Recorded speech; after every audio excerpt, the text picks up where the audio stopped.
Hello student, how are you. चलो आज कल पीछे हमने आपको डिस्कस किया था कि बिजनेस स्टडी शुक्रवार को पढ़ाएंगे, ठीक है। तो उस वादे के मुताबिक आज बिजनेस स्टडी हम आप लोगों को रिमाइंड करा रहे हैं। एक बार ऐसे क्लास में डिस्कस हुआ होगा, परंतु फिर भी आज प्रिंसिपल्स ऑफ मैनेजमेंट, ये प्रिंसिपल्स ऑफ मैनेजमेंट प्रबंध के सिद्धांत हेनरी फेयोल जो फ्रांस के थे, एक उद्योगपति थे, इंडस्ट्रिस्ट थे, और उन्होंने 14 प्रिंसिपल्स दिए हैं स्टूडेंट।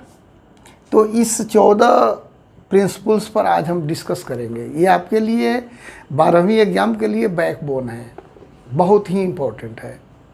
तो 14 सिद्धांत, 14 जो प्रिंसिपल्स ऑफ मैनेजमेंट का, ये हेनरी फेयोल का जो सिद्धांत है उसको आप थोड़ा ध्यान से समझ लीजिए स्टूडेंट। सबसे पहला है डिवीज़न ऑफ वर्क, कार्य विभाजन। डिवीज़न ऑफ वर्क क्या कहता है? हेनरी फेयोल के अनुसार किसी भी संस्था में कोई भी कार्य विभाजित करके अगर कर्मचारियों से कराया जाए तो सफलता निश्चित रूप से मिलती है। और एक दूसरा फ़ायदा ये होता है कि कार्य में विशिष्टीकरण का लाभ प्राप्त होता है, अर्थात स्पेशलाइजेशन प्राप्त होता है। एक ही कार्य को करते करते, कार्य को अगर बांट कर करा लिया जाए तो एक ही कार्य को करते करते वो कर्मचारी उस कार्य का स्पेशलिस्ट बन जाता है। इससे आउटपुट बढ़ जाता है और कंपनी को इसका काफ़ी लाभ होने लग जाता है। और वो कर्मचारी भी अपने आप को, उसके लिए कार्य एक मैजिक की भांति हो जाती है। किसी कार्य को बार बार करने से किसी भी व्यक्ति में एक ऐसी विशिष्टता आ जाती है जिससे कार्य न होकर उसके लिए वह एक बहुत बड़ा एक मैजिक बन जाता है। उस कार्य को करने में उसे परेशानियों का अनुभव नहीं होता और वो काफ़ी कंपनी के लिए कारगर साबित होता है और इससे उत्पादन बढ़ जाता है और कर्मचारी की विशिष्टता भी बढ़ जाती है। तो स्टूडेंट इसको बोलते हैं कार्य विभाजन का सिद्धांत। हेनरी फेयोल ने वर्क डिवीजन का सिद्धांत दिया। दूसरा है स्टूडेंट अथॉरिटी एंड रिस्पॉन्सिबिलिटी, अर्थात अधिकार एवं उत्तरदायित्व। स्टूडेंट अधिकार एंड उत्तरदायित्व किसी भी कर्मचारी का एक सिक्के के दो पहलू के समान होते हैं। जैसे प्रत्येक सिक्के में दो पक्ष होते हैं, उसी तरह किसी भी अधिकार, किसी भी पोस्ट के लिए अधिकार भी होता है और उसके प्रति, कार्य को करने के प्रति कर्तव्य भी होता है। तो स्टूडेंट कार्य विभाजन के सिद्धांत के बाद फेयोल ने अधिकार एवं उत्तरदायित्व का सिद्धांत दिया। इसके अनुसार सत्ता में उत्तरदायित्व का गहरा संबंध होता है। कोई भी कर्मचारी को कोई भी पद दिया जाता है, इसका मतलब उसे अथॉरिटी दी जाती है, लेकिन उसके साथ ही साथ एक रिस्पॉन्सिबिलिटी भी उसके साथ जोड़ दी जाती है, जिससे कार्य न होने की स्थिति में वो उत्तरदायी ठहराया जा सकता है। तो इसीलिए प्रत्येक पद के साथ, प्रत्येक पोस्ट के साथ एक उत्तरदायित्व का होना भी बहुत ज़रूरी होता है। इसीलिए अथॉरिटी एंड रिस्पॉन्सिबिलिटी का सिद्धांत हेनरी फेयोल ने दिया। देखो स्टूडेंट, तीसरा पॉइंट है आपका डिसिप्लिन। डिसिप्लिन का मतलब अनुशासन। आप तो जानते हो अनुशासन किसी भी संस्था के लिए, परिवार के लिए, देश के लिए कहीं भी ज़रूरत होती है। बिना अनुशासन के, जहाँ अनुशासन है वहीं भी प्रगति है, वहीं विकास है। अनुशासन भंग होने की स्थिति में कंपनियां कभी भी अपना विकास नहीं कर सकती। स्टूडेंट अनुशासन के अंतर्गत कर्मचारियों के व्यवहार, उनके आदत इत्यादि पर हम नियंत्रण रख पाते हैं। अगर डिसिप्लिन न हो तो कर्मचारी बेलगाम हो सकते हैं, अर्थात कर्मचारी अपनी मनमानी करेंगे। तो रूल बनाकर, नियम बनाकर वही डिसिप्लिन बन जाता है और उसी को सभी कर्मचारियों को, कंपनी के मालिक तक को उस डिसिप्लिन का पालन करना पड़ता है। उसको एक रूल में बांध दिया जाता है। जैसे कहीं कहीं लिखा रहता है कि यहाँ थूकना मना है। इसका मतलब क्या हुआ कि वहाँ एक बना दिया गया डिसिप्लिन, बैठने का, कार्य करने का, किसी कर्मचारी से बात करने का, तो सबके लिए अलग अलग सिस्टम बना हुआ है। तो ये जस्ट लाइक उनके व्यवहारों को नियंत्रित करने के लिए डिसिप्लिन बना दिया जाता है। तो ये तीसरा सिद्धांत है। स्टूडेंट, चौथा है unity of command.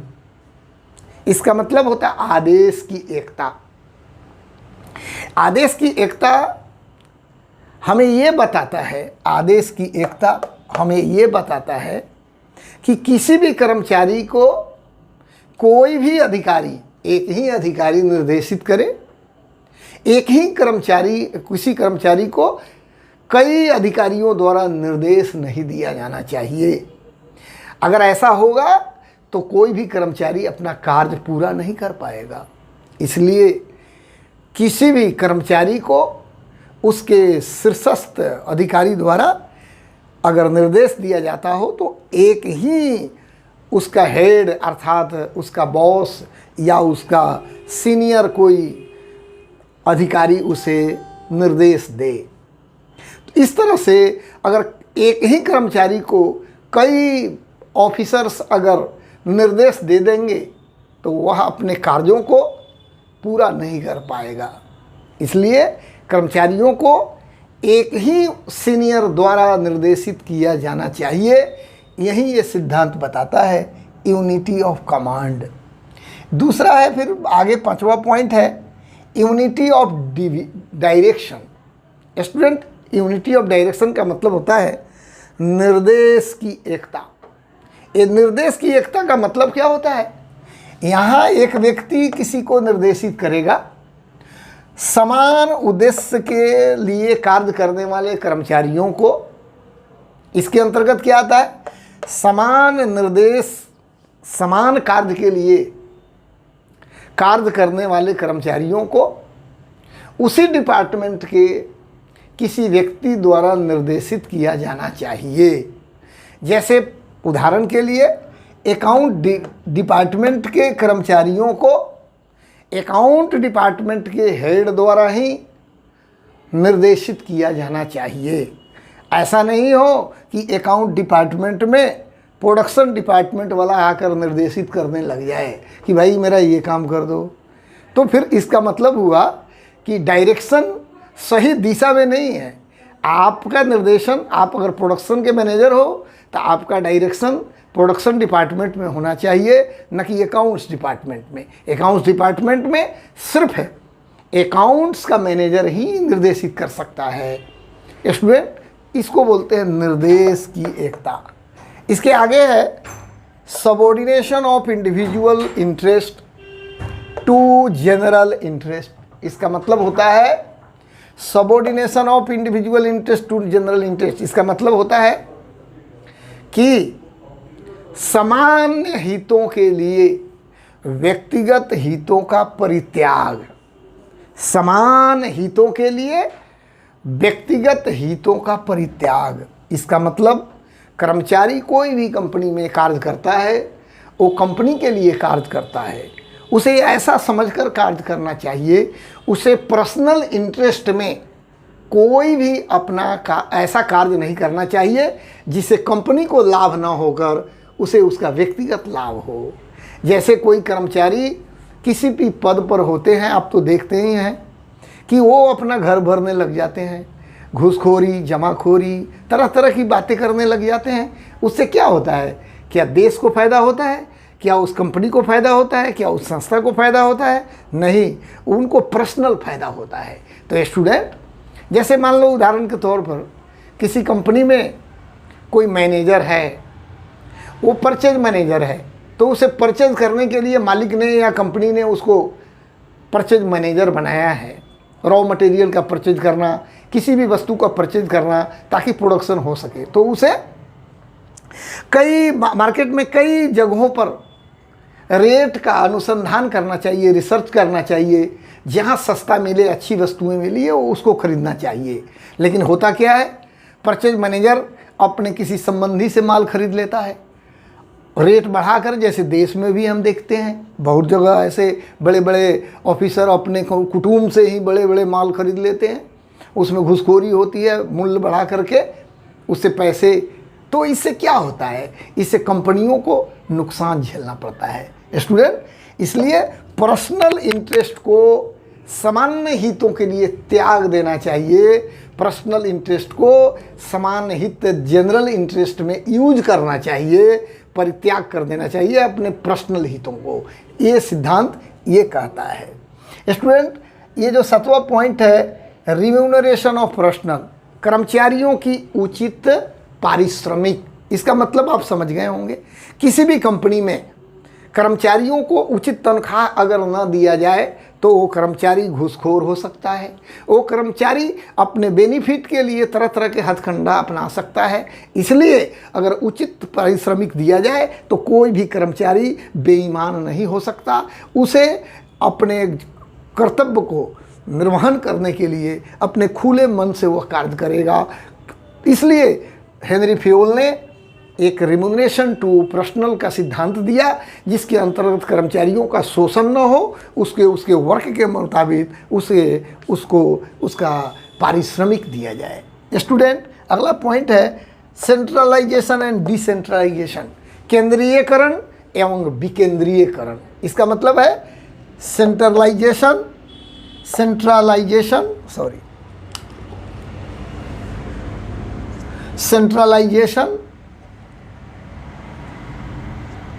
And decentralization. इसका मतलब होता है केंद्रीयकरण एवं विकेंद्रीयकरण। स्टूडेंट, केंद्रीयकरण का मतलब होता है सत्ता का एकत्रीकरण।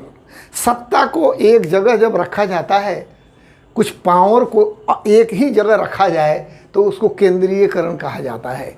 और कंपनियों में पावर को डिस्ट्रीब्यूट कर दिया जाए तो उसको विकेंद्रीयकरण कहते हैं, डिसेंट्रलाइजेशन कहते हैं। इसी को हम डिसेंट्रलाइजेशन को बोलते हैं डेलीगेशन ऑफ अथॉरिटी। स्टूडेंट, अब प्रश्न उठता है कि हेनरी फ्योल ने कहा है कि कंपनियों में सेंट्रलाइजेशन एंड डिसेंट्रलाइजेशन एक उचित मात्रा में होनी चाहिए। इसका मतलब क्या हुआ, सेंट्रलाइजेशन भी होनी चाहिए, डिसेंट्रलाइजेशन भी होनी चाहिए। इट मीन्स बड़े अधिकारियों के पास कुछ फैसला लेने का अधिकार जरूर होना चाहिए और बाकी छोटे अधिकारियों में सत्ता का विकेंद्रीकरण कर देना चाहिए ताकि फैसला समय पर लिया जा सके और कोई भी काम रुके नहीं। ऐसा नहीं किसी को पद अगर दे रहे हो तो उसको फैसले लेने का अधिकार भी आपको देना पड़ेगा। स्टूडेंट, सेंट्रलाइजेशन का मतलब होता है अपने सबऑर्डिनेट्स, अपने जितने भी जूनियर जो कंपनी में कर्मचारी हैं उनको सत्ता हाथ में देना ताकि फैसले आसानी से लिए जा सकते हैं। ये डिपेंड करता है कंपनी के नेचर पर, साइज पर। कंपनी अगर बड़ी है तो सेंट्रलाइजेशन और डिसेंट्रलाइजेशन होना चाहिए। जैसे हमारे देश में क्या है, ये देश भी एक कंपनी के समान है। तो देश में मोदी जी के पास कुछ सेंट्रलाइज पावर है जिसका फैसला सिर्फ मोदी जी कर सकते हैं एज ए प्रधानमंत्री। और डिसेंट्रलाइजेशन का मतलब सारे मंत्रालय, जैसे डिसेंट्रलाइजेशन का मतलब हमारे मुखिया तक पावर दिया हुआ है। ठीक है, सत्ता का विकेंद्रीकरण इसको बोलते हैं। सब लोगों को पावर बांट दिया गया है ताकि देश में ग्रामीण लेवल तक, वार्ड स्तर तक भी फैसला लेने वाला किसी व्यक्ति को बैठा दिया गया है। उसी को सेंट्रलाइजेशन, डिसेंट्रलाइजेशन कहते हैं। स्टूडेंट, आगे है आपके स्केलर चेन। स्केलर चेन का मतलब होता है उसको बोलते हैं स्केलर चेन, सोपान श्रृंखला बोलते हैं। स्टूडेंट, इसको बोलते हैं सोपान श्रृंखला। इस सोपान श्रृंखला क्या है? देखिए, हेनरी फ्योल ने सोपान श्रृंखला, स्केलर चेन का सिद्धांत दिया। इसका मतलब हो गया कर्मचारियों का एक ऐसा समूह जिसमें सीनियरिटी और जूनियरिटी का एक श्रृंखला होती है। जैसे सीनियर से कोई भी कम्युनिकेशन जूनियर उसके जूनियर में हो, उससे उसके नीचे का, इस तरह से करके किसी भी चीज़ों का कम्युनिकेशन होना चाहिए। और जूनियर से भी बातों को सीनियर तक कैसे पहुंचाया जाए उसकी एक श्रृंखला होती है।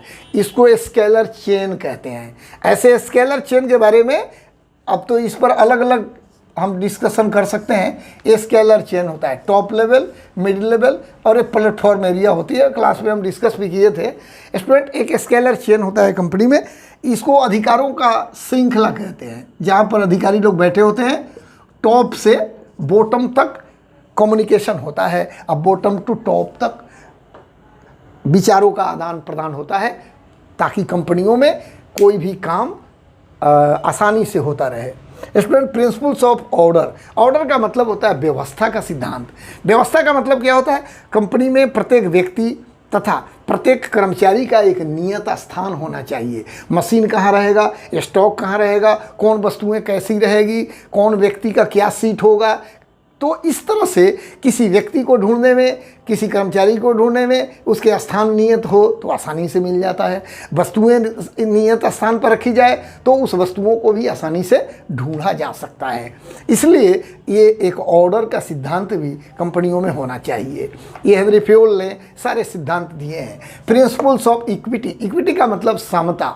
समता का मतलब होता है कंपनियों में जितने भी कर्मचारी हैं, चाहे वो ऑफिसर्स हो, चाहे वो एक फोर्थ ग्रेड का कर्मचारी हो, किसी में कोई भी धर्म, जाति, रंग भेद, किसी भी तरह का कोई अंतर नहीं होना चाहिए।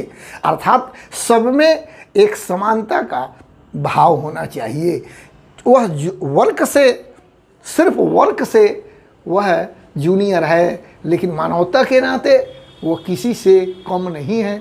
इसीलिए इक्विटी का सिद्धांत लागू होता है। स्टूडेंट, इक्विटी के सिद्धांत से आपसी समरसता, एकता और भावनात्मक जुड़ाव का परिचय मिलता है। ठीक है, तो इसलिए जैसे divided we fall, united we stand, तो वही होती है। कंपनी एक यूनिट होती है, जैसे परिवार एक यूनिट होता है। परिवार अगर इक्विटी के सिद्धांत पर परिवार भी चलता है, गांव भी चलता है, देश भी चलता है, तो इक्विटी का सिद्धांत होना चाहिए, तो जाके आपसी एकता सुनिश्चित हो पाती है। स्टूडेंट, यही कंपनियों में तब जाके पूरे कंपनी का कर्मचारी एक परिवार मानता है। ऐसा व्यू, ऐसा उसके अंदर क्षमता और सोच होनी चाहिए। Student, stability of tenure of personal. Henry Fayol ने ये भी कहा है कि किसी भी कंपनी में कोई भी कर्मचारी के कार्यकाल का अस्थायित्व होना चाहिए। अर्थात कंपनी में कर्मचारियों को अपने कार्यकाल के संबंध में कोई संदेह नहीं होना चाहिए। जैसे कार्यकाल में अस्थायित्व, इसका मतलब होता है अर्थात कर्मचारी के अंदर अगर ये भावना हो कि हमें कभी भी छुट्टी हो सकती है, हम कभी भी निकाले जा सकते हैं, तो स्टूडेंट उसके अंदर एक मन में डर की भावना उत्पन्न होगी और वो कार्य में भी पूरी तरह से जैसे कॉन्फिडेंस से वो कार्य नहीं कर पाएगा। अगर किसी कर्मचारी को ये हो कि भाई हमारी नियुक्ति 60 वर्षों के लिए हुई है, हमें रिटायरमेंट हम इतने वर्ष के बाद करेंगे, तो उसके अंदर एक स्टेबिलिटी का अनुभव होता है।